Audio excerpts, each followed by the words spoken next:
नमस्कार स्टूडेंट्स, कैसे हो? Very good. देखिए बेटा, अपन ऑप्टिक्स पढ़ रहे हैं और ऑप्टिक्स का चैप्टर नंबर 11 आईबीएससी का कंप्लीट होने जा रहा है, जिसमें आज आप चर्चा करोगे सूक्ष्मदर्शी क्या होती है, सूक्ष्मदर्शी कितने प्रकार की होती है, सूक्ष्मदर्शी की संरचना क्या होती है। तो बने रहिए बीएस फिजिक्स पॉइंट के साथ। शुरू करें? ठीक है बेटा। सूक्ष्मदर्शी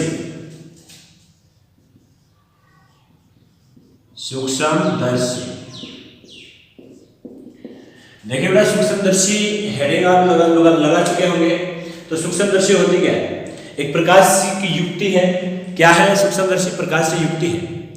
ऐसा प्रकाशीय यंत्र जिसकी सहायता से छोटे बिंब का बड़ा प्रतिबिंब प्राप्त होता है। ऐसा प्रकाशीय उपकरण या ऐसी प्रकाशीय युक्ति जिसकी सहायता से छोटे बिंब का बड़ा प्रतिबिंब प्राप्त किया जाता है। छोटे बिंब का बड़ा प्रतिबिंब प्राप्त किया जाता है। क्या कहलाती है? सूक्ष्मदर्शी कहलाती है। क्या कहलाती है? सूक्ष्मदर्शी कहलाती है।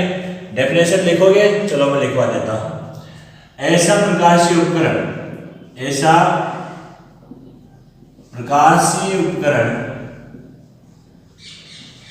जिसकी सहायता से छोटे बिंब का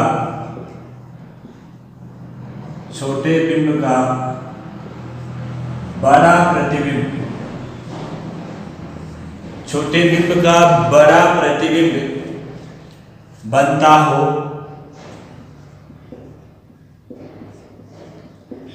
बनता हो, क्या कहलाती है? सूक्ष्मदर्शी कहलाती है। क्या कहलाती है?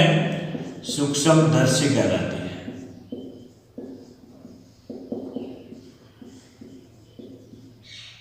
ठीक है। तो ऐसा प्रकाशीय उपकरण जिसकी सहायता से छोटे बिंब का बड़ा प्रतिबिंब बनता हो, सूक्ष्मदर्शी कहलाती है। क्या कहलाती है? सूक्ष्मदर्शी कहलाती है। अब अपन बात करेंगे सूक्ष्मदर्शी कितने प्रकार की होती है। सूक्ष्मदर्शी दो प्रकार की होती है। सूक्ष्मदर्शी दो प्रकार की होती है। सूक्ष्मदर्शी दो प्रकार की होती है। सूक्ष्मदर्शी कितने प्रकार की होती है बेटा? शाबाश, दो प्रकार की होती है। सूक्ष्मदर्शी दो प्रकार की होती है। टाइप फर्स्ट की बात करेंगे अपन का। फर्स्ट प्रकार की कौन सी होती है, सेकंड प्रकार की कौन सी होती है? दो नंबर फर्स्ट लगाओगे, लिखोगे सरल सूक्ष्मदर्शी। सूक्ष्मदर्शी दो टाइप की होती है, सरल सूक्ष्मदर्शी। नंबर 2 पर लिखोगे संयुक्त सूक्ष्मदर्शी।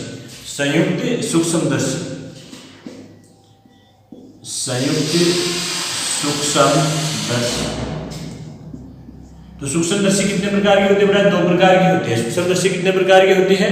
दो प्रकार की होती है, सरल सूक्ष्मदर्शी और संयुक्त सूक्ष्मदर्शी। ठीक है।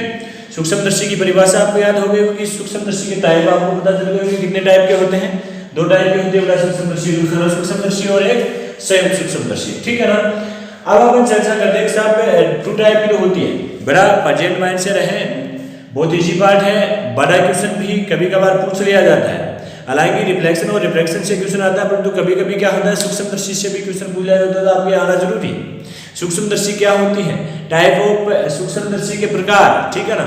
तो सूक्ष्मदर्शी के प्रकार के साथ साथ अपन दोनों पार्टों की व्याख्या आज ही के पार्ट में करेंगे। तो सबसे पहले मैं बात करता हूँ सरल सूक्ष्मदर्शी क्या होती है। देखिए बेटा, सरल सूक्ष्मदर्शी क्या होती है? सरल सूक्ष्मदर्शी यानी सूक्ष्मदर्शी का पहला भाग सरल सूक्ष्मदर्शी। तो सबसे पहले हमें ये जानना जरूरी होता है कि सरल सूक्ष्मदर्शी होती क्या है।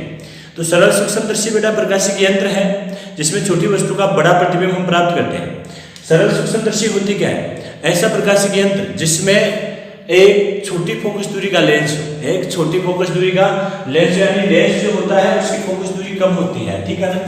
ऐसा प्रकाशिक यंत्र आपको परिभाषा के माध्यम से समझा देता हूं। ऐसा प्रकाशीय यंत्र या ऐसी सूक्ष्मदर्शी, ठीक है ना, ऐसी सूक्ष्मदर्शी, ऐसा प्रकाशीय यंत्र जिसमें कम फोकस दूरी का उत्तल लेंस हो। जिसमें कम फोकस दूरी का उत्तल लेंस हो। सबसे पहले आपको ध्यान रखना है ऐसा प्रकाश यंत्र जिसमें कम फोकस दूरी का एक उत्तल लेंस हो, जिसमें कम फोकस दूरी का एक उत्तल लेंस हो। पहली बात आ गई, ऐसा प्रकाश यंत्र जिसमें कम फोकस दूरी का एक उत्तल लेंस हो। प्रकृति कैसी हो, लेंस की उत्तल। ठीक है। दूसरी बात ध्यान में रखनी है कि उत्तल लेंस के सामने बाईं ओर, उत्तल लेंस के सामने बाईं ओर मुख्य फोकस यानी जो लेंस में है जिसके मुख्य फोकस व प्रकाशिक केंद्र के मध्य बिंब रखा जाता है। तो सरल सूक्ष्मदर्शी होती है, उसमें कम फोकस दूरी का एक उत्तल लेंस होता है और जिसके मुख्य फोकस और प्रकाश केंद्र के मध्य बिंब रखा जाता है। मुख्य फोकस और प्रकाश केंद्र के मध्य बिंब रखा जाता है। तो जो प्रतिबिंब है वह प्रतिबिंब कैसा बनेगा बेटा? प्रतिबिंब कैसा बनेगा? आभासी। प्रतिबिंब कैसा बनेगा? आभासी, सीधा व बिंब से बड़ा। तो अब आप समझ गए होंगे सरल सूक्ष्मदर्शी क्या होती है। ऐसा प्रकाशीय यंत्र या ऐसा प्रकाशीय उपकरण जिसमें कम फोकस दूरी का उत्तल लेंस हो, जिसके मुख्य फोकस और प्रकाश केंद्र के मध्य बिंब रखा जाए, यानी उस लेंस के मुख्य फोकस और प्रकाश केंद्र के मध्य बिंब रखा जाएगा। प्रतिबिंब कैसा बनेगा? आभासी, सीधा व बिंब से बड़ा बनेगा। आभासी, सीधा व बिंब से बड़ा बनेगा। अब देखिए बेटा, अपन बात करते हैं कि साहब जो लेंस अपन ले रहे हैं वह लेंस किस प्रकृति का होगा? उत्तल प्रकृति का होगा। तो देखिए संयुक्त सूक्ष्मदर्शी की अपन संरचना पूछ लिया जाए। सरल संयुक्त सूक्ष्मदर्शी है, उसकी सहायता से प्रतिबिंब का निर्माण हमें पूछ लिया जाए और प्रतिबिंब किस प्रकार से बनता है वो पूछ लिया जाए। तो क्या करना है? हमें कुछ नहीं करना बेटा, सबसे पहले लेंस लेना है। कौन सा लेंस होता है सरल सूक्ष्मदर्शी में? उत्तल लेंस होता है। लेंस ले लिया, कम फोकस दूरी का उत्तल लेंस होगा। ठीक है, सबसे पहले ये लेंस ले लिया। अब अपन क्या करेंगे? मुख्य फोकस खींच देंगे, मुख्य अक्ष खींच देंगे, सॉरी क्या खींचेंगे? मुख्य अक्ष खींच देंगे। ये क्या है बेटा? प्रकाशिक केंद्र है। क्या है? प्रकाशिक केंद्र। मैं ओ से डिनोट कर देता हूं, इसे पी से भी आप डिनोट कर सकते हैं। अब देखिए यहाँ F2, यहाँ से यहाँ क्या आएगा? C2, यानी C2 और O के बीच में F2 डिनोट करना है। इधर क्या होगा? F1, उतनी दूरी पर जितनी दूरी पर F2 है। इधर क्या होगा? C2। अब देखिए ये कौन सी सूक्ष्मदर्शी है बेटा? सरल सूक्ष्मदर्शी है और सरल सूक्ष्मदर्शी की सहायता से आप प्रतिबिंब का निर्माण कर रहे हो और प्रतिबिंब का निर्माण करके आप देख रहे हो कि बिंब से कितना आवर्धित प्रतिबिंब बन रहा है, बिंब से कितना आवर्धित प्रतिबिंब बन रहा है। तो सबसे पहले तो हमें ये ध्यान रखना है कि जिसके मुख्य फोकस और प्रकाश केंद्र के मध्य बिंब रखा जाता है, मुख्य फोकस और प्रकाश केंद्र के मध्य बिंब रखा जाता है। तो ये मुख्य फोकस है, बाईं ओर रखा जाता है बेटा। बिंब किधर रखा जाएगा? बाईं ओर। ये बायां है, इधर दाईं ओर बिंब बनता है कब? जब यहाँ तक, यानी यहीं तक कंडीशन है। चले जाइए कहाँ? जब उत्तल लेंस से प्रतिबिंब का निर्माण पड़ा था, जब उत्तल लेंस से प्रतिबिंब का निर्माण पड़ा था तो कंडीशन कौन सी है? छठवीं। मुख्य फोकस और प्रकाश केंद्र के मध्य में बिंब रख रहा हूँ, ये लो रख दिया ना, A B। पहला काम, पहला नियम, मुख्य अक्ष के समांतर अपवर्तन के पश्चात मुख्य फोकस से चले जाएंगे ना। अब दूसरा काम क्या करोगे? प्रकाशिक केंद्र से जाने वाली प्रकाश किरण बिना विक्षेपित सीधे निकल जाती है। अब इन दोनों किरणों को अपन देखो तो ये कहीं ना कहीं पीछे काट के आ रही है एक दूसरे को। देखिए इसे पीछे बढ़ाइए, इधर से आ रही थी, इसे भी पीछे बढ़ाइए, इधर से आ रही थी। दोनों किरणें यहाँ पर कट रही है, लंबवत मिला दो, मिला दिया ना। ये क्या बढ़ गया? प्रतिबिंब A डैश B डैश। क्या बढ़ गया? प्रतिबिंब बढ़ गया। अब देखिए बेटा, आपको ध्यान रखना है कि बिंब की जो दूरी है U, ठीक है, ये प्रतिबिंब की दूरी आ गई B, ये मुख्य फोकस आ गई F। क्या आ गई? F। इतना तो आपको ध्यान रहेगा ना।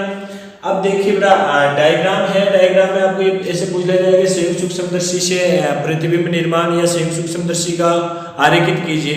तो ये जो चित्र है इसका नाम डिनोट करोगे आप संयुक्त सरल सूक्ष्मदर्शी। चित्र का नाम क्या लिखोगे? सरल सूक्ष्मदर्शी। ठीक है ना। आवर्धक लेंस क्या होता है बेटा? उत्तल लेंस को ही आवर्धक लेंस कहा जाता है। उत्तल लेंस को ही आवर्धक लेंस कहा जाता है। क्यों कहा जाता है? क्योंकि यह प्रतिबिंब को बड़ा बनाता है, प्रतिबिंब का साइज बड़ा कर देता है, ठीक है ना। अब देखिए बेटा, ये जो आवर्धन आप पढ़ोगे, मैं इसके आपको 2 टाइप से बताऊंगा कि सरल सूक्ष्मदर्शी से आवर्धन को 2 प्रकार से पढ़ा जा सकता है। आवर्धन को 2 प्रकार से पढ़ा जा सकता है। दोनों प्रकारों में आपको मैं 2 टाइप बताऊंगा, 2 प्रकार बताऊंगा। जो आपको इजी लगे ना वह आप सीख लेना, ठीक है ना। तो अपन आवर्धन पढ़ते हैं। क्या पढ़ते हैं? आवर्धन। इधर पढ़ लेता हूं मैं, आवर्धन, सरल सूक्ष्मदर्शी से आवर्धन। देखिए आपको पूछ लिया जाएगा सरल सूक्ष्मदर्शी क्या होती है, समझाइए। तो सरल सूक्ष्मदर्शी क्या होती है समझाइए। उसमें सरल सूक्ष्मदर्शी की परिभाषा आप बताओगे, तो परिभाषा में बस इतना लिखना है, ऐसा प्रकाश यंत्र जिसमें कम फोकस दूरी का एक उत्तल लेंस, जिसके मुख्य फोकस और प्रकाश केंद्र के मध्य बिंब रखा जाता है और प्रतिबिंब आभासी सीधा व बिंब से बड़ा बनता है। उसके बाद में आरेख बता देना। आरेख तो समझ में आ ही गया होगा। कौन सा आरेख बना रहे बेटे? यस, कौन सा बना? जब बिंब मुख्य फोकस व प्रकाश केंद्र के मध्य हो, मुख्य फोकस व प्रकाश केंद्र के मध्य हो। अब आवर्धन पढ़ेंगे अपन, प्रतिबिंब का आवर्धन पढ़ेंगे। तो प्रतिबिंब का आवर्धन पढ़ेंगे, उस कंडीशन में अपन 2 बातें पढ़ेंगे। देखिए फर्स्ट बात पढ़ेंगे और दोनों बातों का 2 प्रकार पढ़ेंगे अपन, ठीक है। फर्स्ट में क्या पढ़ोगे? जब प्रतिबिंब निकट बिंदु पर बनता है, जब प्रतिबिंब निकट बिंदु पर बनता है, प्रतिबिंब बन रहा है कहां पर? जब प्रतिबिंब निकट बिंदु पर बनता है, जब प्रतिबिंब निकट बिंदु पर बनता है, निकट बिंदु पर बनता है। प्रतिबिंब कहां बन रहा है? निकट बिंदु पर। दूसरी कंडीशन क्या पढ़ेंगे? जब प्रतिबिंब अनंत पर बन रहा है। फर्स्ट कंडीशन आवर्धन की, जब प्रतिबिंब निकट बिंदु पर बनता है, जब प्रतिबिंब निकट बिंदु पर बन रहा है। तो निकट बिंदु का मतलब क्या हो गया बेटा? आंख से निकट बिंदु की जो दूरी होती है वो कितनी होती है? 25 सेंटीमीटर होती है। और निकट बिंदु पर आवर्धन बनता है तो MD बराबर क्या लिखोगे रे? मतलब निकट बिंदु MD V/U, क्या लिखोगे? V/U। V क्या है? प्रतिबिंब की दूरी है और U क्या है? बिंब की दूरी है। अब अपन चले जाएंगे कहां पर? लेंस सूत्र पर चले जाएंगे। कहां पर चले जाएंगे? लेंस सूत्र पर। ध्यान दे बेटा, चूंकि लेंस सूत्र से क्या होता है? 1/f बराबर 1/v माइनस 1/u, ठीक है। तो MD बराबर क्या आएगा? V की जगह यहाँ देखिए, ये जो मान रखोगे ना आप, ये मान आपको रखना है U की जगह। किसकी जगह रखना है? U की जगह रखना है। U की जगह रखोगे ना तो यहाँ से ये F जाके उधर चला जाएगा। समझ में आ रहा होगा? तो 1/u बराबर क्या आ जाएगा? मैं यहाँ से आपको समझा देता हूँ। तो 1/u बराबर 1/v माइनस 1/f। लेंस सूत्र से आ गया ना। तो MD बराबर क्या आएगा? यहाँ से MD बराबर V, 1/u की जगह मान क्या रखोगे? 1/v minus 1/f। V को अंदर मल्टीप्लाई कर दिया तो MD बराबर क्या आएगा? V/v minus V/f। V से भी कैंसिल आउट हो जाएगा ना। तो MD बराबर क्या आएगा? 1 माइनस V/f, ठीक है। अब देखिए V क्या है? प्रतिबिंब की दूरी है, चूंकि V बराबर माइनस का D। यहां पर प्रतिबिंब की जो दूरी है ना D, वह भी नेगेटिव होगी। क्या होगी? ऋणात्मक होगी। क्या होगी? ऋणात्मक। तो V बराबर क्या लिखोगे? माइनस का D लिखोगे। तो MD बराबर क्या आ जाएगा रे?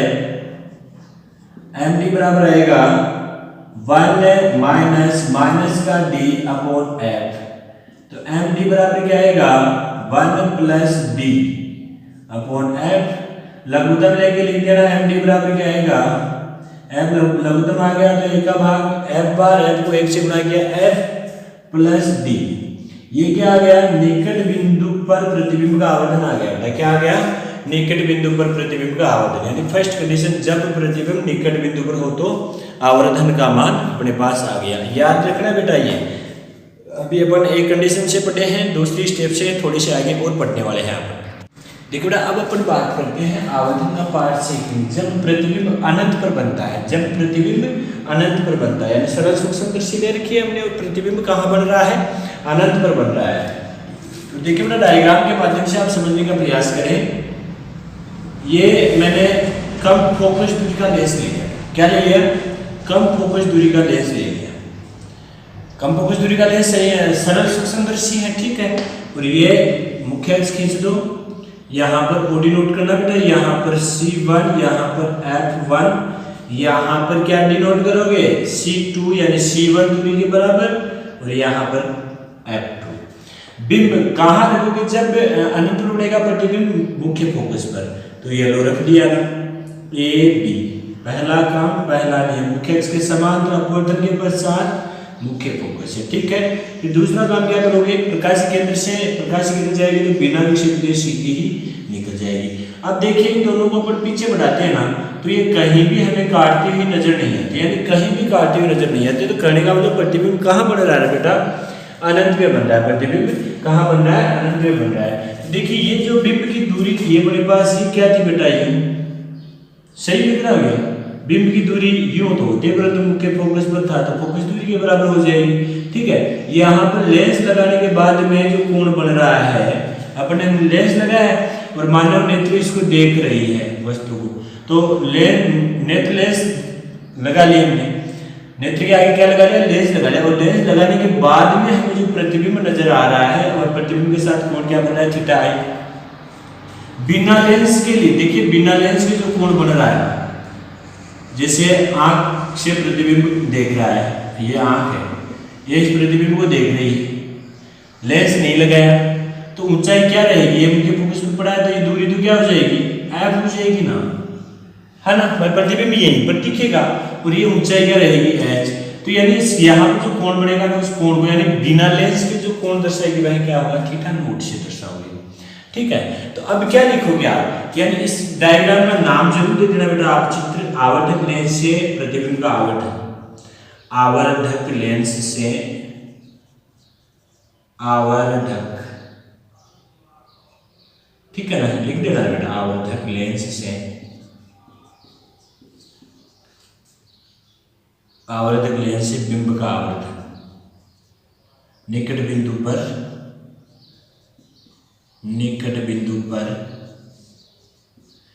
स्थित बिंब का आवर्धन, ठीक है।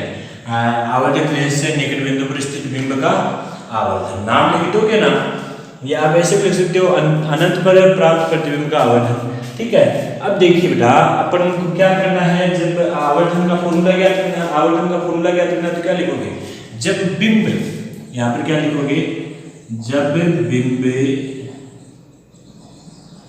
निकट बिंदु पर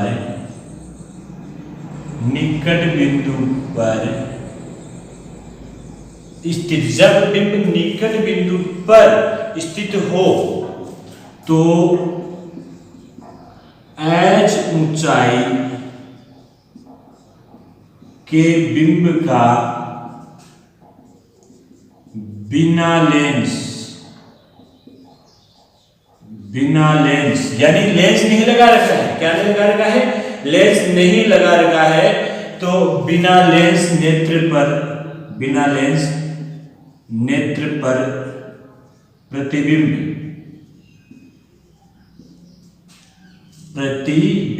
लिख लेना, प्रतिबिंब से कोण थीटा नोट बनता है, अतः आवर्धन आप यहां से लिखोगे, अतः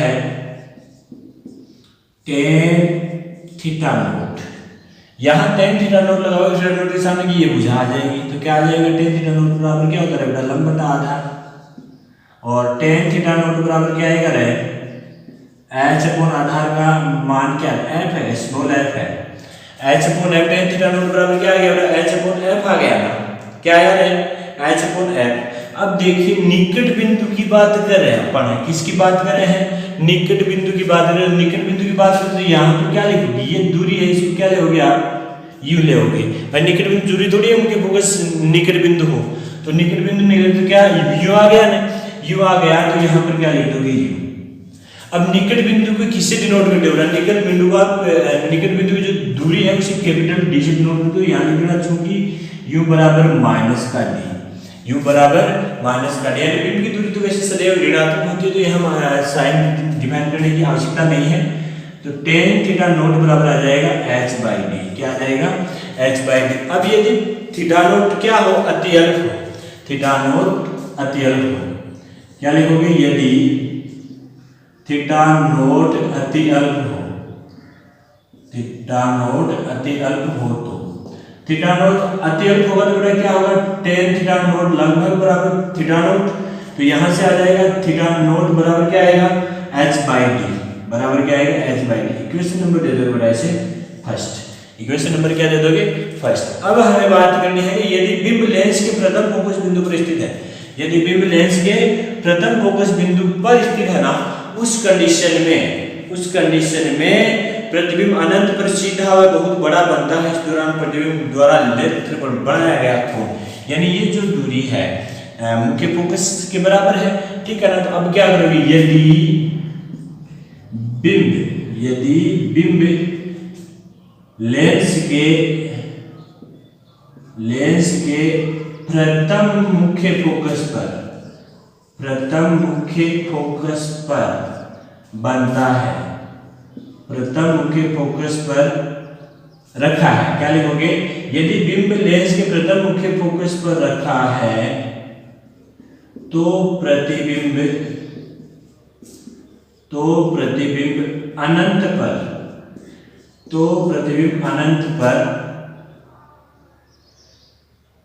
कहां बनेगा, अनंत पर बनेगा, सीधा बनेगा, कैसा बनेगा, अनंत बनेगा, सीधा बनेगा, बहुत बड़ा बनेगा।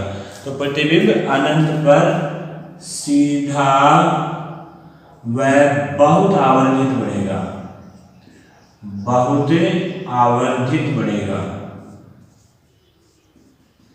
बहुत आवर्धित होगा। अतः नेत्र पर प्रतिबिंब द्वारा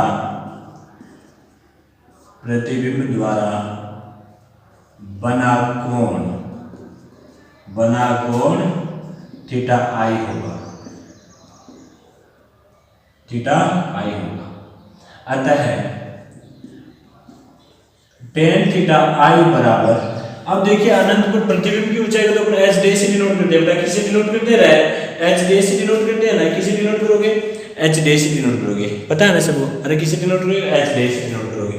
तो यहाँ पर क्या आ जाएगा, जो प्रतिबिंब द्वारा जो कोण बना है उस प्रतिबिंब द्वारा बने कोण को अपन किसे डिनोट करोगे रे, h से डिनोट करोगे। यहाँ पर भी आपको बड़ा ध्यान देना है, देखिए अपने प्रतिबिंब की ऊंचाई लिए क्या लिखोगे, यहाँ h डे लिखोगे, क्या लिखोगे, h डे, ये बिना नेत्र के h डे लिखोगे, ठीक है ना भाई, प्रतिबिंब तो h डे ही होगा, यहाँ h डे आएगा। तो tan थीटा i बराबर क्या होगा, h डे अपॉन बिंब कहाँ रखा गया है, ये जो दूरी है f लगा दोगे, क्या लगा दोगे, m लगा दोगे। अब थीटा i भी अति अल्प है, थीटा i अति अल्प है, क्या है, अति अल्प है, थीटा i अति अल्प है, तो tan थीटा i लगभग बराबर क्या हो जाएगा, थीटा i, तो यहाँ पर आ जाएगा theta i is equal h dash upon f, equation number क्या दे दोगे बेटा, सेकंड। ये क्या आ गई, इक्वेशन नंबर सेकंड आ गई। अब हमें बता कि कोणीय आवर्धन, भाई कोण की बात चले तो कोणीय आवर्धन की बात आएगी। कोणीय आवर्धन प्रतिबिंब द्वारा नेत्र पर अंतरित कोण बटा बिंब द्वारा नेत्र पर अंतरित कोण। अब बिंब द्वारा नेत्र पर अंतरित कोण क्या होगा बेटा, भाई बिना लेंस के अपनी नेत्र जो प्रतिबिंब बना रही है वही होगा, तो थीटा नोट आ जाएगा हर में, थीटा आई बटा थीटा नोट आ जाएगा, थीटा आई थीटा नोट आपको समझ में आ गया। अब देखिए थीटा आई का जो मान है वो यहाँ पर ऊपर पुट करते हैं, m में इन्फिनिटी बराबर क्या होगा, थीटा आई का मान यहाँ से h डैश अपॉन f बटा थीटा नोट का मान क्या है बेटा, h dash upon d, h dash by d।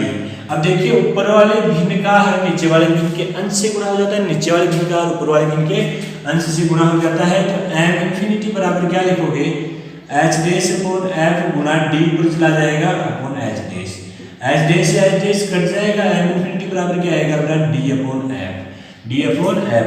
तो आवर्धन आएगा कब, जब प्रतिबिंब अनंत पर बन रहा है उस कंडीशन में आवर्धन क्या आएगा, m infinity upon d, m infinity बराबर d अपॉन f आ जाएगा। अब अपन बात करेंगे बेटा कि सरल सूक्ष्मदर्शी से आवर्धन की दो स्थितियां संभव है और वो दोनों स्थितियां किस प्रकार से संभव है, तो बने रहिए पीएस फिजिक्स 1 के साथ बात करते हैं।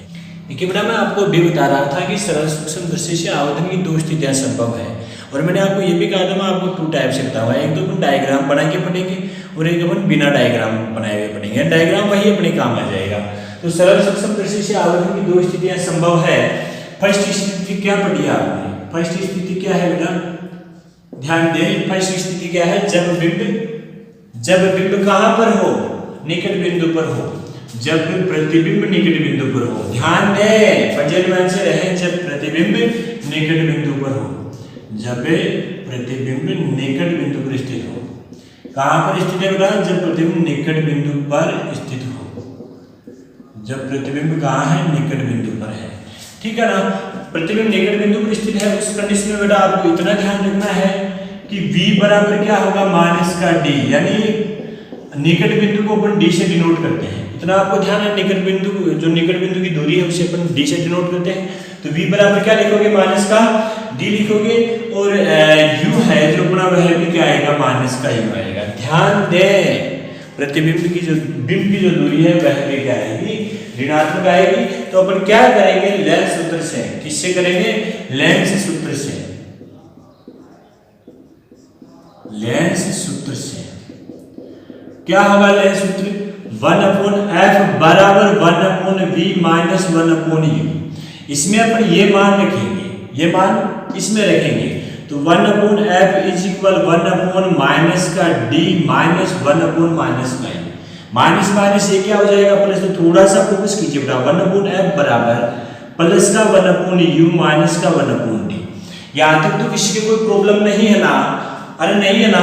अब इस समीकरण को क्या करोगे, समीकरण को d से, कैपिटल D से गुणा करने पर,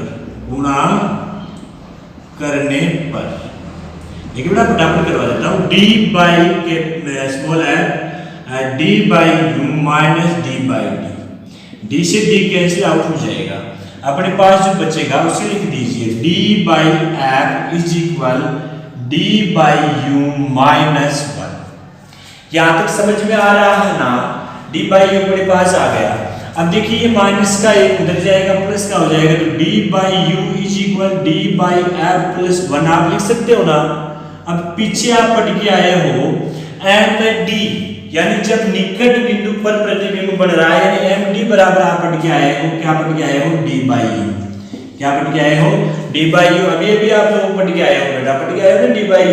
तो यहाँ पर क्या कर दोगे, अरे ये बातें सब समझ में आ रही है, d बाई u की जगह md लिख दोगे, क्या लिख दोगे, md is equal d upon f plus 1, यानी निकट बिंदु पर स्थित प्रतिबिंब है उसका आवर्धन इस प्रकार से आप ज्ञात करते हो। आपको निकट बिंदु की दूरी ज्ञात दी हुई, यानी d का मान फिक्स होता है 25, या d का मान क्या होता है, 25 सेंटीमीटर होता है, क्या होता है 25 सेंटीमीटर। f का मान आपको दिया गया तो आप md का मान ज्ञात कर सकते हो। इसको आप ऐसे भी लिख सकते हो, md बराबर कैपिटल D, यानी f लघुत्तम लेके capital D plus f upon f, ठीक है ना।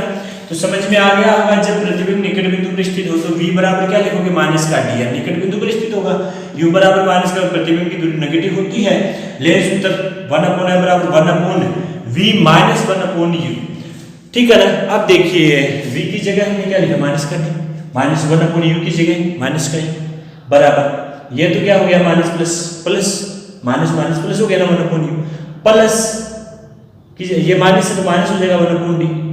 अब इस समीकरण को पूरी को किससे गुणा किया हमने, कैपिटल D से, तो यहाँ देखिए d से d तो कट गया ना, d अपॉन f बराबर d upon u minus 1, d upon u बराबर ये उधर जाएगा, प्लस का हो जाएगा ना, d अपॉन u, निकट बिंदु पर प्रतिबिंब स्थित है उस कंडीशन में आवर्धन है। अब देखिए md बराबर अपन ये भी लिख सकते हैं, और md बराबर अपन ये भी लिख सकते हैं, किस कंडीशन में, जब प्रतिबिंब निकट बिंदु पर स्थित है। अब प्रतिबिंब कहाँ पर स्थित होगा बेटा, अनंत पर स्थित होगा, प्रतिबिंब कहाँ पर स्थित होगा, अनंत पर स्थित होगा।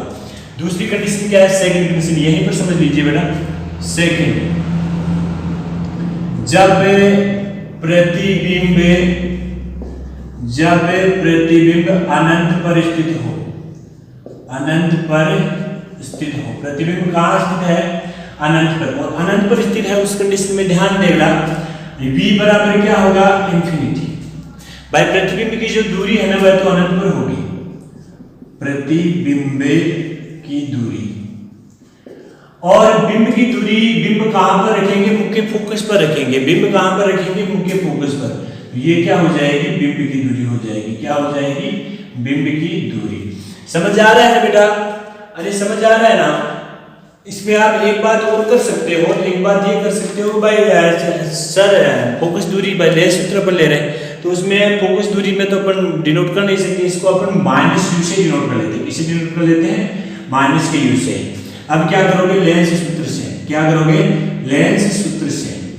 लेंस सूत्र से क्या करोगे? सामने ध्यान दे, 1/f बराबर 1/v माइनस 1/u।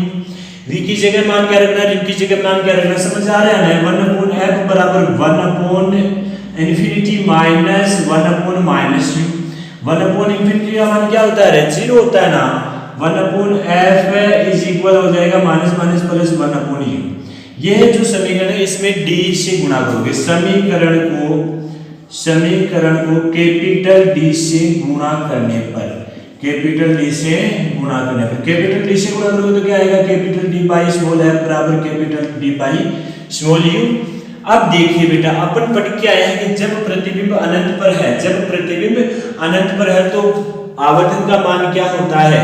d/f होता है। आवर्धन का मान क्या होता है? d/f होता है। अरे पढ़ के आए हो ना? चुटकी लगा के लिख देना लाडलो। m इंफिनिटी बराबर कैपिटल D/f होता है ना, तो यहाँ पर आ जाएगा m इंफिनिटी बराबर d/u। m इंफिनिटी बराबर क्या आ जाएगा? d/u। यानी प्रतिबिंब की दूरी आपको दी गई है, निकट बिंदु यानी d का मान जहाँ कैपिटल D बराबर, ये भी लिख देना, जहाँ कैपिटल D बराबर क्या होगा? 25 सेंटीमीटर होगा। क्या होगा? 25 सेंटीमीटर होगा। तो m इंफिनिटी का मान अपने पास आ जाएगा। अब देखिए बेटा, ये था अपना सरल सूक्ष्मदर्शी से आवर्धन। सरल सूक्ष्मदर्शी से आवर्धन। नोट लगा के नीचे आपको एक बात लिखनी है। लिखो बेटा, नोट लगा के एक बात, बहुत शानदार बात है जो आपको लिखा रहा हूं मैं। उपयुक्त स्थितियों में भाई, ये दोनों जो स्थितियां अपन ने पढ़ी है ना, इसमें uf का जो मान है बराबर होने के कारण आवर्धन का मान न्यूनतम प्राप्त हो रहा है। इन दोनों स्थितियों में आप नोट लगा के क्या लिखोगे? उपर्युक्त स्थितियों में, गौर करें आप, उपर्युक्त स्थितियों में u बराबर है, यानी बिंब की दूरी है वह मुख्य फोकस दूरी के बराबर है। ये होने के कारण आवर्धन न्यूनतम प्राप्त होगा। आवर्धन न्यूनतम प्राप्त होगा। ध्यान दें बेटा, दोनों स्थितियां जो आपने पढ़ी है, दोनों स्थितियों में बिंब की दूरी तथा मुख्य फोकस दूरी का मान, यानी बिंब की दूरी और फोकस दूरी का मान, ध्यान दें बेटा, सामने देखिए, बिंब की दूरी u और फोकस दूरी का मान बराबर होने के कारण न्यूनतम आवर्धन प्राप्त होगा। और इसी वजह से नेत्र है वह श्रांत अवस्था प्राप्त करेगी, यानी परिणाम स्वरूप नेत्र में समांतर किरण प्रवेश करती है। न्यूनतम प्राप्त होता है, परिणाम स्वरूप नेत्र में समांतर किरण पुंज प्रवेश करता है। समांतर किरण पुंज प्रवेश करता है, और इसी कारण नेत्र में तनाव उत्पन्न नहीं होता। इसी कारण नेत्र में तनाव उत्पन्न नहीं होता है। नेत्र की यह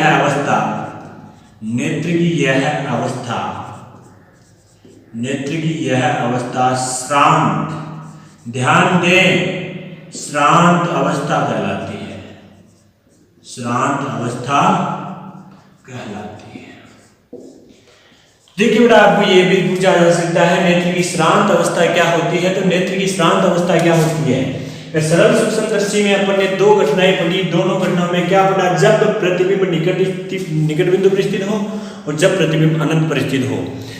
दोनों स्थितियों में u का मान f के बराबर है, यानी प्रतिबिंब की दूरी, यानी बिंब की दूरी मुख्य फोकस दूरी के बराबर है, और इस कारण आवर्धन हमें न्यूनतम प्राप्त होता है। न्यूनतम आवर्धन का मतलब क्या होता है? नेत्र में समांतर किरण पुंज आपतित होता है, और नेत्र में समांतर किरण पुंज आपतित होने के कारण नेत्र न्यूनतम तनाव उत्पन्न करती है, और यही न्यूनतम तनाव की जो स्थिति होती है नेत्र की श्रांत अवस्था कहलाती है। क्या कहलाती है?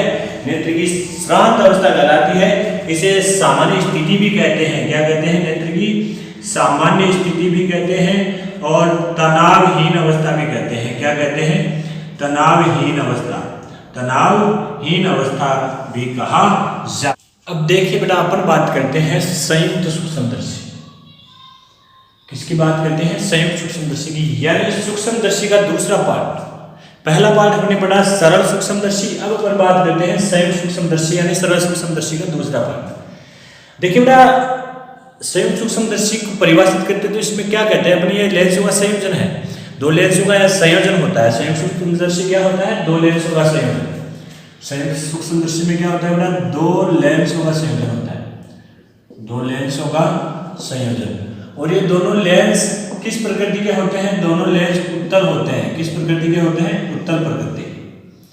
दोनों लेंस उत्तल प्रकृति के होते हैं, यानी संयुक्त सूक्ष्मदर्शी दो लेंसों का संयोजन होता है। दोनों लेंसों की प्रकृति उत्तल होती है। कैसी होती है? उत्तल होती है।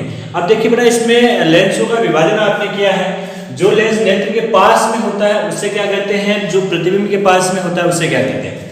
अब देखिए इसमें बेटा, ये जो लेंस है यह बिंब के पास है, और ये जो लेंस है यह नेत्र के पास में है। तो देखिए यहां पर मैं दो लेंसों के नाम लिखता हूं।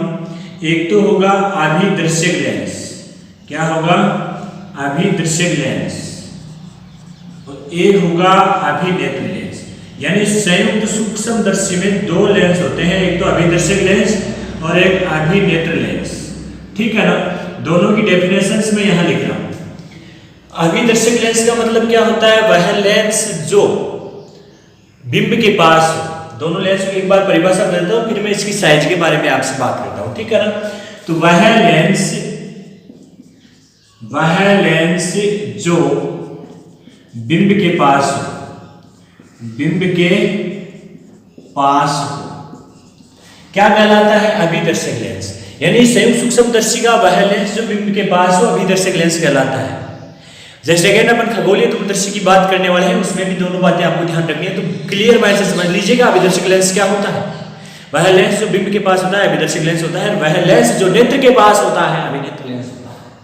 वह लेंस जो नेत्र के पास होता है, वह लेंस जो नेत्र के पास होता है, नेत्र के पास हो, क्या कहलाता है? अभिनेत्र लेंस कहलाता है। यहां से बात करें तो ये तो कौन सा होगा? अभिदर्शक लेंस। कौन सा होगा? अभिदर्शक लेंस। और यह कौन सा होगा? अभिनेत्र लेंस। कौन सा होगा? अभिनेत्र लेंस। अब देखिए बेटा, इसमें क्या होता है? संयुक्त सूक्ष्मदर्शी में अभिनेत्र लेंस अपेक्षाकृत अभिदर्शक लेंस से बड़ा होता है। यानी अभिदर्शक लेंस की फोकस दूरी यहां लिख लेना नीचे। अभी संयुक्त सूक्ष्मदर्शी में यहां लिखना है, संयुक्त सूक्ष्मदर्शी में अभिदर्शक लेंस की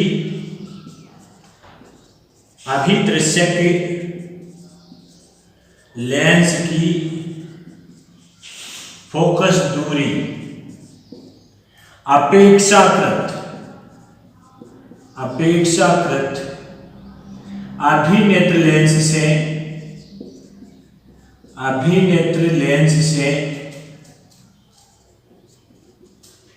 छोटी होती है। अर्थात अभिदर्शक लेंस की फोकस दूरी अभिनेत्र लेंस से बड़ी होती है। समझ गए हम? संयुक्त सूक्ष्मदर्शी में अभिदर्शक लेंस की फोकस दूरी अभिनेत्र लेंस की फोकस दूरी से शाबाश छोटी होती है। ठीक है ना? तो ध्यान रहेगा, अभिनेत्र लेंस अभिदर्शक लेंस से छोटा होगा। अब अपन बात करते हैं कि सर डायग्राम कैसे बनाना है। वैसे मैंने आपको डायग्राम यहां बना के बता रखा है। अब कैसे बनाना है, आप इसमें आपको थोड़ी सी भाषा लिखनी है। संयुक्त सूक्ष्मदर्शी में दो अभिसारी लेंस होते हैं। संयुक्त सूक्ष्मदर्शी में ये डायग्राम बनाने के बाद में आपको क्या लिखना है भाई? पहले तो आपको ये लिख देना है संयुक्त सूक्ष्मदर्शी दो लेंसों का संयोजन है, और दोनों लेंसों की प्रकृति कैसी होती है? उत्तल होती है। दोनों लेंसों की प्रकृति उत्तल होती है। एक लेंस अभिदर्शक लेंस होता है, वह लेंस जो बिंब के पास होता है, और एक अभिनेत्र लेंस होता है जो नेत्र के पास होता है। कहां होता है? नेत्र के पास होता है। अभिदर्शक लेंस की फोकस दूरी अभिनेत्र लेंस से ज्यादा होती है। ये बातें आपने लिख दी। उसके बाद में क्या लिखोगे? थोड़ी सी भाषा लिखनी है कि संयुक्त सूक्ष्मदर्शी में दो अभिसारी लेंस होते हैं और दोनों पास पास में रखे होते हैं। दोनों पास पास में रखे होते हैं। ये बातें लिखी देनी है। साथ ही साथ में भाई, एक तो अभिदर्शक होता है जो बिंब के पास रखा जाता है, और एक अभिनेत्र होता है जो नेत्र के पास में रखा जाता है। आपको इतना ध्यान रखना है कि अभिदर्शक लेंस के सामने अभिदर्शक लेंस के सामने आपको बिंब रखना है, अभिदर्शक लेंस के सामने आपको बिंब रखना है, बिंब अभिदर्शक लेंस के बाईं ओर रखना है। 2f नोट यानी वक्रता केंद्र व फोकस के मध्य रखना है, वक्रता केंद्र व फोकस के मध्य बिंब रखना है।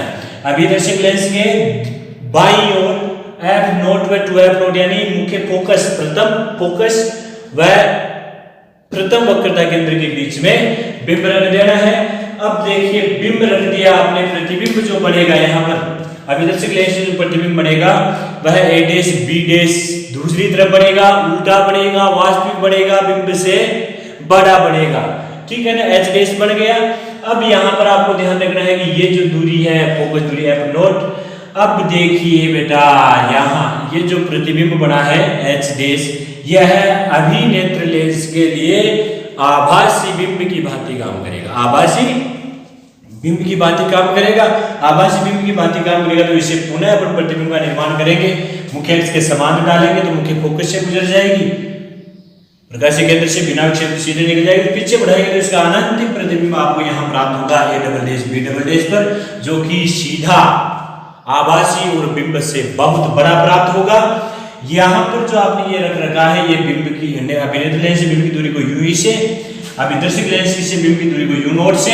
ये देखिए बेटा यहाँ पर एक ट्यूब लंबाई भी पढ़ोगे आप, क्या पढ़ोगे, ट्यूब लंबाई। मैं आपको लास्ट में इसकी परिभाषा लिखा दूंगा बेटा, ट्यूब लंबाई वैसे यहीं पर लिखा देता हूँ मैं।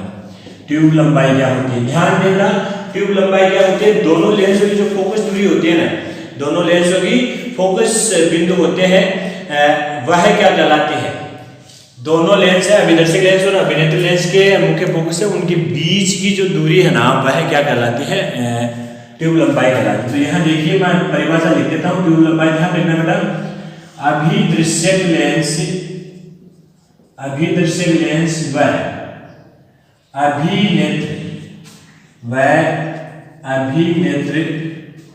लेंस के मुख्य फोकस बिंदुओं के बीच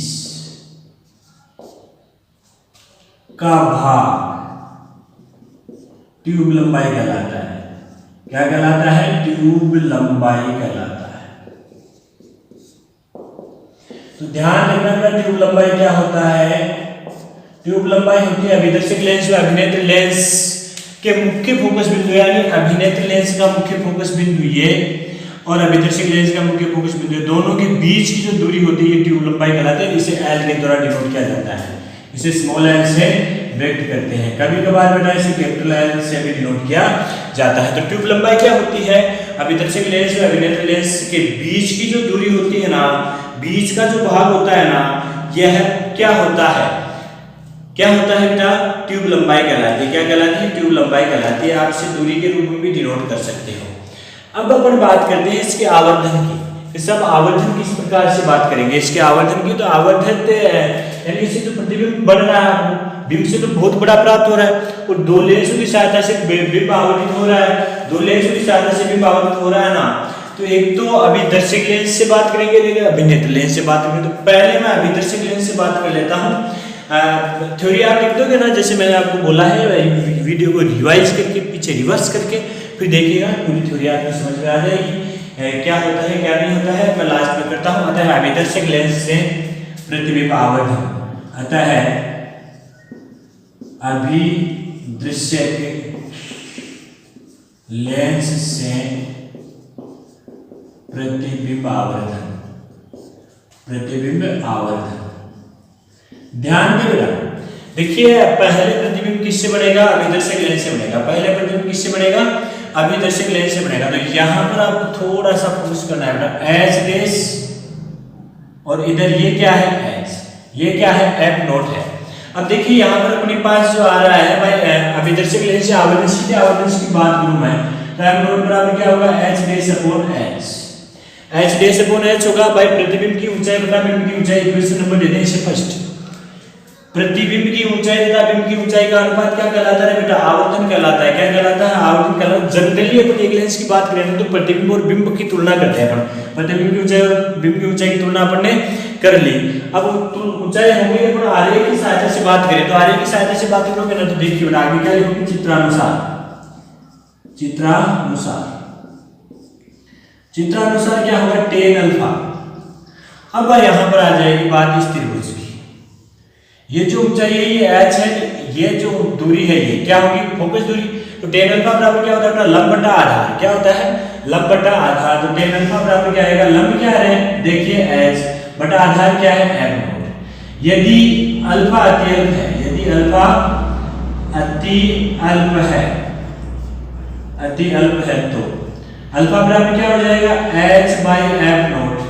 h बाई एफ नॉट हो जाएगा, h बाई एफ नॉट हो गया। अब आगे क्या करोगे, पुनः है नीचे एक त्रिभुज और है, ये और है आपके पास, ये भी अल्फा का मान है भाई, दो तिर्यक रेखा एक दूसरे पर बढ़ने वाले एकांत त्रिकोण, अरे शीर्षाभिमुख कोण बराबर होते हैं, तो ये आ जाएगी। ये क्या है, ये स्मॉल एल है, अरे क्या है ये, देखिए बेटा गौर कीजिएगा, ये मुख्य फोकस यानी एफ ई पे बना हुआ है, ये कहाँ पर बना हुआ है, एफ ई पे बना हुआ है, यानी आपकी जो मुख्य फोकस है ना अभी नेत्र लेंस जो यहाँ पर है, तो ये इन दोनों के बीच की दूरी आपको क्या दे रही है, ट्यूब लंबाई। तो tan अल्फा बराबर यहाँ पर क्या आएगा, tan अल्फा बराबर आ जाएगा h dash upon small l।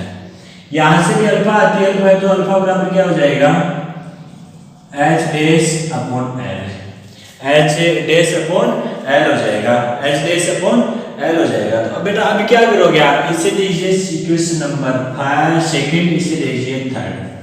क्या करोगे, समीकरण 2 व 3 से, समीकरण 2 और 3 से अल्फा मान बराबर है तो h बाई एफ नोट बराबर h dash by l, h इधर चला जाएगा ना, तो l अपॉन एफ नोट बराबर h dash by l। Equation number आ गया 4, इक्वेशन नंबर क्या आ गया, 4 आ गया। अब यहाँ से देखिए आप, थोड़ा सा यहाँ करता हूँ बेटा, फोकस कीजिएगा, समझ में आ जाएगा। समीकरण 4 और समीकरण 1 की तुलना करो।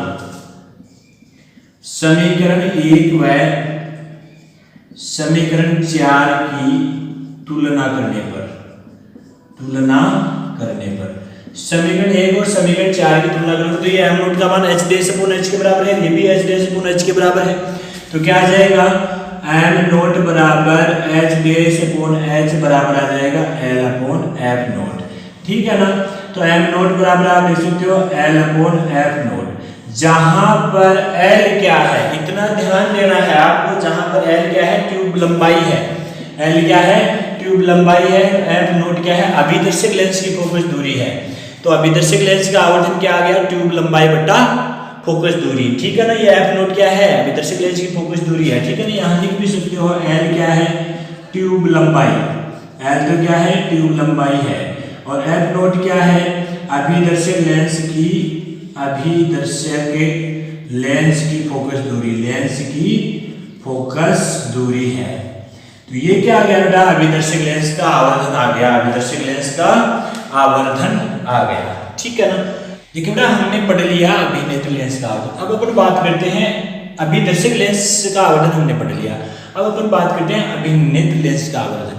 अभिनेत्र लेंस का आवर्धन पढ़ेंगे ना तो अपन बात करेंगे उस पर, किस पर, सरल सूक्ष्मदर्शी पर। सरल सूक्ष्मदर्शी के द्वारा अपन ने 2 कंडीशंस पढ़ी है, जब प्रतिबिंब निकट बिंदु पर हो और जब प्रतिबिंब अनंत पर बताओ। तो वहां से सीधा मैं लिखता हूं, फर्स्ट है इसका, फर्स्ट स्टेप आप पढ़ोगे, फर्स्ट स्टेप है जब प्रतिबिंब निकट बिंदु पर हो, जब प्रतिबिंब निकट बिंदु पर बने, निकट बिंदु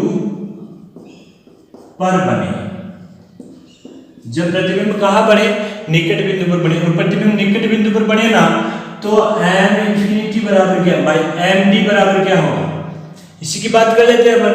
md बराबर क्या होगा, निकट बिंदु पर बन रहे हैं तो मैं यहाँ पे बेटा me लिख देता हूँ भाई, अभिदर्शक लेंस के लिए बात करें तो h की बात करेंगे, 1 + d अपॉन f आया था, अरे 1 + d अपॉन f आया था ना भाई, प्लस हो गया था माइनस, तो 1 + d अपॉन f आया था। तो यहाँ पर इसकी फोकस दूरी क्या है, यही तो है ना, f यही है ना, f यही है ना, तो यहाँ d अपॉन क्या आ जाएगा, f। आप इसको me बराबर लिख सकते हो, fe + d अपॉन fe, जहां fe क्या है, अभिनेत्र लेंस की फोकस दूरी, ये भी बेटा आपको ध्यान रखना है, fe क्या है, अभिनेत्र लेंस की फोकस दूरी है, ठीक है ना। और डी बराबर क्या लिखोगे 25 सेंटीमीटर होता है फिक्स है निकट बिंदु की दूरी। तो ये तो आ गया जब प्रतिबिंब निकट बिंदु पर स्थित हो। अब बोले कि सेकंड कंडीशन में जब प्रतिबिंब अनंत पर स्थित हो, जब प्रतिबिंब अनंत पर बने, जब प्रतिबिंब अनंत पर बने, अनंत पर बने ना, उस कंडीशन में क्या होगा बेटा, अनंत पर बनेगा ना, तो आपने पढ़ा था डी अपॉन यू होता है, आवर्धन क्या होता है डी अपॉन एफ ई होता है क्या, अरे डी अपॉन एफ ई हो गया, डी अपॉन यू ई भी होता है, डी अपॉन यू ई लिखा था ना आपने, डी अपॉन यू ई। अब यहाँ पर आप बात कर लो भाई अभिदर्शक लेंस है, क्या है अभिदर्शक लेंस है, तो अभिदर्शक लेंस तो उसके लिए क्या लिखोगे D upon F by you बराबर तो एफ ही हो ही जाएगा ना, यही तो है एफ के बराबर है, सीधी सी बात है। अनंत पर स्थित है तो एम इन्फिनिटी बराबर क्या लिखोगे डी अपॉन यू, और यहाँ पर आप जानते हो यू ई बराबर क्या है एफ ई, ठीक है ना। तो एम इन्फिनिटी बराबर क्या लिख दोगे डी अपॉन एफ ई, ये आ जाएगा अभिनेत्र लेंस के लिए जब प्रतिबिंब अनंत पर बन रहा है ना उस कंडीशन में। अब आपने पढ़ा था कि लेंसों का संयोजन, अरे पढ़ा था ना, तो ये भी एज लेंसों का संयोजन है, अरे सम्मिश्रण है, लेंसों का संयोजन है, तो इसकी दोनों लेंसों की संयुक्त आवर्धन पूछ ले आपको, दोनों लेंसों का संयुक्त आवर्धन पूछ ले, तो क्या करोगे यहाँ पर हेडिंग लगा के लिख देना बेटा संयुक्त सूक्ष्मदर्शी का आवर्धन, संयुक्त सूक्ष्मदर्शी का संयुक्त आवर्धन, संयुक्त आवर्धन, संयुक्त आवर्धन की बात करोगे ना, तो संयुक्त आवर्धन क्या होता है दोनों लेंसों का आवर्धन, कुल आवर्धन की बात आ जाएगी। तो m बराबर क्या आएगा m not Guna m E, m not का मतलब तो अभिदर्शक लेंस का आवर्धन, m ई का मतलब अभिनेत्र का, और आवर्धन क्या होता है व्यक्तिगत आवर्धनों का गुणनफल लेंस की फोकस दूरी, ठीक है। तो इस संयुक्त क्या आ जाएगा m नॉट का मान l अपॉन f नॉट, थोड़ा सा रिवर्स करके देखना आपको मिल जाएगा यहाँ l upon f not Guna d upon f ई। अब यदि आप ये नहीं लिखना चाह रहे हो, अनंत की बात नहीं करना चाह रहे हो, इसकी बात करना चाह रहे हो, तो आप ये भी लिख सकते हो, ठीक है ना, आवर्धन की बात है। तो ये था संयुक्त सूक्ष्मदर्शी का संयुक्त आवर्धन, क्या था संयुक्त सूक्ष्मदर्शी का संयुक्त आवर्धन था। तो आपको इतना ही ध्यान रखना है बेटा संयुक्त सूक्ष्मदर्शी का संयुक्त आवर्धन क्या होगा, संयुक्त सूक्ष्मदर्शी का संयुक्त आवर्धन l upon f not Guna d upon f ही होगा, जहां f क्या है अभिनेत्र लेंस की फोकस दूरी, d क्या है निकट बिंदु की दूरी 25 सेंटीमीटर, f नॉट क्या है अभिदर्शक लेंस की फोकस दूरी, l क्या है ट्यूब लंबाई है। यदि ये बातें आपको दी गई है तो संयुक्त सूक्ष्मदर्शी की कुल आवर्धन आप ज्ञात कर सकते हो। ये पार्ट था बेटा आपका संयुक्त सूक्ष्मदर्शी का, किसका पार्ट था संयुक्त सूक्ष्मदर्शी का पार्ट था, और मुझे पूरी उम्मीद है कि आपको संयुक्त सूक्ष्मदर्शी बहुत अच्छी तरीके से समझ में आई होगी। पूरा वीडियो आप लोगों ने देख लिया होगा, और मुझे मेरे डियर स्टूडेंट्स पर गर्व है कि इस लॉकडाउन के प्रभाव में भी आपकी स्टडी आप लोग कंटिन्यू जारी रख रहे हो। पूरा वीडियो आप लोगों ने देखा, समझ में आया होगा। और बेटा ये थोड़ा सा डिफिकल्ट पार्ट है समझने की दृष्टि से, हालांकि इजी है, तो आपको फर्स्ट बार में समझ में नहीं आया है तो आप उसको रिवर्स कीजिए फिर देखिए। बाकी आरबीएस गाइड में इसमें थोड़ा सा दिया हुआ है तो आप उसको देख लीजिएगा, और साथ ही साथ अपना नोट्स की कॉपी है उसमें लिखते रहिए, रफ कॉपी में काम करते रहिए, बढ़िया प्रकार से समझ में आ जाएगा। पूरी उम्मीद के साथ कह सकता हूँ कि मेरे स्टूडेंट्स बढ़िया प्रकार से फिजिक्स पढ़ रहे हैं। आज अपन इतनी ही बात करेंगे, कल के वीडियो में अपन फिर मिलेंगे खगोलीय दूरदर्शी के साथ। तब तक के लिए आज्ञा दीजिए, नमस्कार।